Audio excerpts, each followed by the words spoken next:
Facile formulas, catchy slogans, 10-step programs, and quick fixes too often dominate today's management training programs.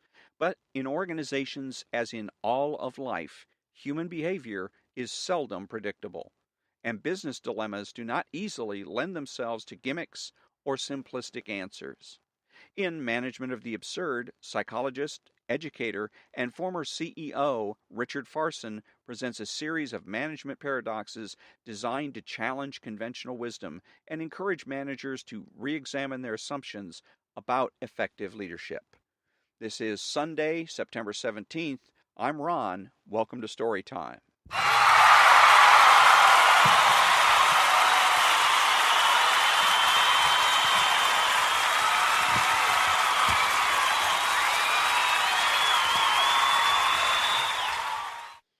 Hello, and I'm reading today, and for the next, probably 10 or 20 episodes or so, from Management of the Absurd, Paradoxes in Leadership by Richard Farson. Here, at last, is a dramatically new understanding of organizations and human relations. In his explorations of more than 30 paradoxical situations, Farson demonstrates the value of a radically different perspective on leadership and offers managers powerful new ways to cope with the many perplexing problems of organizational life. Managers at every level will recognize the very real dilemmas and complexities that Farson describes and will be challenged by these provocative new views on the art of managing people. Here are some of Farson's startling insights. The better things are, the worse they feel. Once you find a management technique that works, give it up. Big changes are easier to make than small ones. The more we communicate, the less we communicate. Nothing is as invisible as the obvious. Effective managers are not in control. Organizations that need help most will benefit least from that help. And that's from the inside flap of the book. And let's see. So this is a book that's divided up into parts, and each one has got a couple of chapters. So you got part 1, a different way of thinking. Part 2, the technology of human relations. Part 3, the paradoxes of communication. Part 4, the politics of management. Part 5, organizational predicaments. Part 6, dilemmas of change. Part 7, the aesthetics of leadership. And Part 8, avoiding the future. So, let's see. I'm going to go ahead and read for right now, right at the moment. I don't know that I'm going to complete the whole thing, but the introduction, because I think it's going to be very telling and important. Introduction, Embracing Paradox and Absurdity. Andrew Solomon wrote, "There is only one truth, steadfast, healing, salutary, and that is the absurd." All of us like to think that human affairs are essentially rational, that they work like other things in our world, and that we should therefore be able to make them work for us. The wealth of experience that fails to support this notion never seems to faze us. Small wonder, then, that it may require some effort to accept the ideas presented in this book. That life is absurd, that human affairs usually work not rationally, but paradoxically, and that, fortunately, we can never quite master our relationships with others. That is certainly true in regard to our relationships in business and other bureaucratic organizations. It is my hope to encourage managers and all those in positions of leadership to think beyond the conventional wisdom. In particular, to understand the ways we think shape what we see and how paradox and absurdity inevitably play a part in our every action. So, and absurdity is basically contradiction. So that's basically what we're talking about here, and that you need to consider as a manager contradictions when you're making your management decisions. Some from the section here called Some Definitions. Paradoxes are seeming absurdities, and our natural inclination when confronted with paradoxes is to attempt to resolve them, to create the familiar out of the strange, to rationalize them.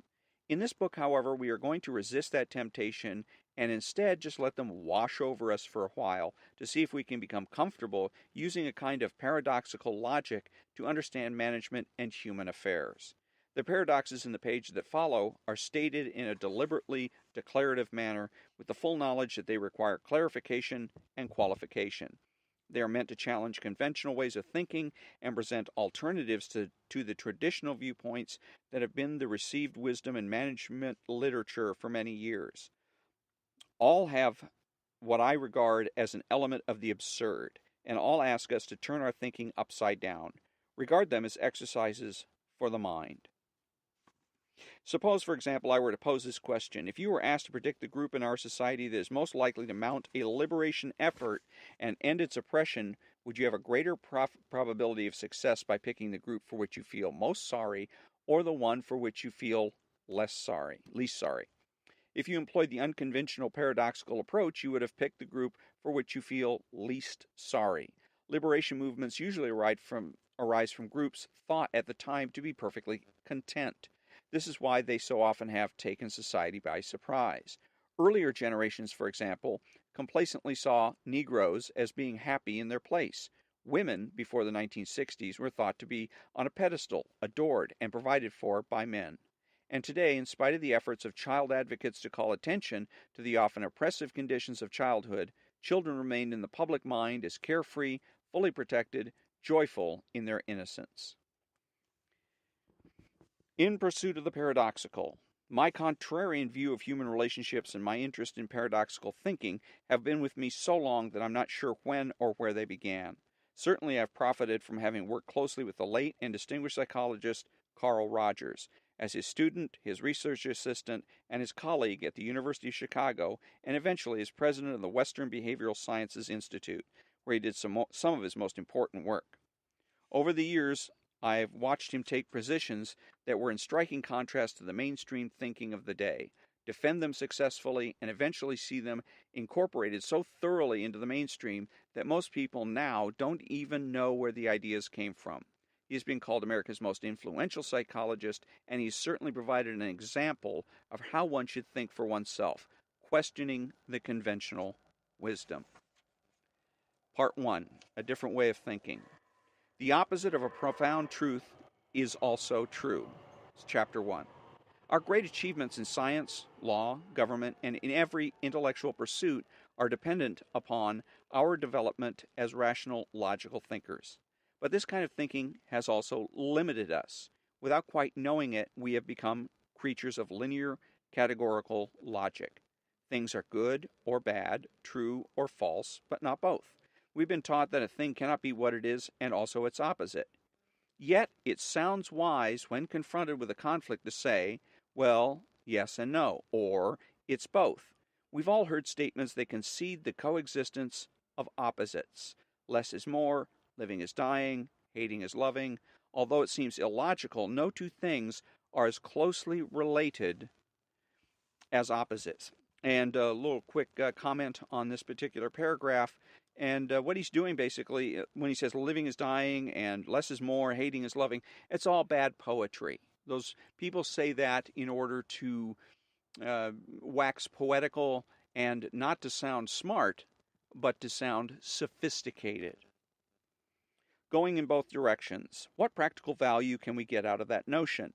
At a mundane level, take, for example, the development of frozen food processing. It led to a rash of predictions about the growth of fast food market, predictions that certainly turned out to be correct. What was not predicted, however, was the popularity of gourmet food books, cookbooks, with their emphasis on fresh ingredients, organically grown products, wholesome preparation, and a new respect for chefs. Frozen food processing made possible the development of fast food, but along with that development came its opposite. Now, at first blush, it looks as though he's trying to say that one thing created the other. That that frozen foods created the fast food market, and also created the opposite, which is the fresh food craze and gourmet cooking and the like. But actually, he's not saying that at all.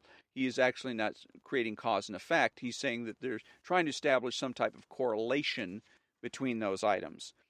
So he says, for instance, led to a rash of predictions about the growth of a fast food market, which was certainly turned out to be correct. What was not predicted, however, was the popularity of gourmet cookbooks, etc. But what was also not predicted was, along with those in the, in the, say, in the 1950s when this was occurring, was the development, further development of nuclear weapons, the assassination later on of John F. Kennedy, the Vietnam War, etc., etc. So one thing came after the other, but that doesn't mean that the first thing caused the other. We have seen the coexistence of opposites in management with the introduction of participative approaches designed to democratize the workplace. And here again, he's using democratize, and really what he should be saying is to socialize the workplace. And socialists have a tendency to do that in order to disguise their socialistic work. They will instead use the word democracy. You had the German Democratic Republic back in the 80s, actually from the 40s or 50s and through the 80s, and there's nothing democratic about it. And very frequently, communist or socialist countries will go ahead and take on the moniker democracy, or the People's Republic. They'll use democracy or republic in that way. And really, they're not republics, they're not democracies, they are socialistic, despotic regimes. And so, again, wherever he's going to say democracy or democratize, you should read socialize. These approaches often do increase worker participation, but it is also true that the hierarchy and authority remain very much in place, perhaps stronger than ever. That is because the executives who grant the workforce some amount of authority never lose any of their own authority.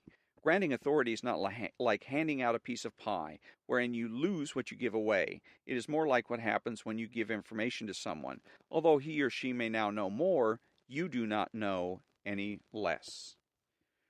Practical deceptions. Another coexistence of opposites. To be healthy, an organization needs full and accurate communication among its members, but also, to be healthy, it needs distortion and deception.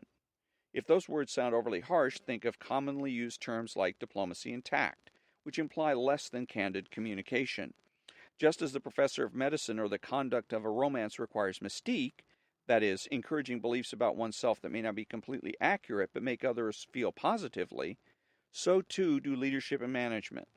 Some, for example, hold that one function of middle management is to massage or filter information, both upward and downward. Such distortion or deception is said to serve two practical purposes. First, workers are led to believe that their leaders are confident, fair, and capable, reinforcing the necessary myths of leadership. Second, since the top leaders surely would be troubled by knowing everything that goes on in the organization, they are protected from hearing about these petty problems and minor failures of the workforce. In human affairs, some form of deception is the rule, not the exception. In most cases, it should not be considered lying because that term fails to take into account the complexity of human communication and the many ways people must maneuver to keep their relationships on an even keel. Appreciating the coexistence of opposites help us understand that honesty and deception can function together in some paradoxical way. No, it can't.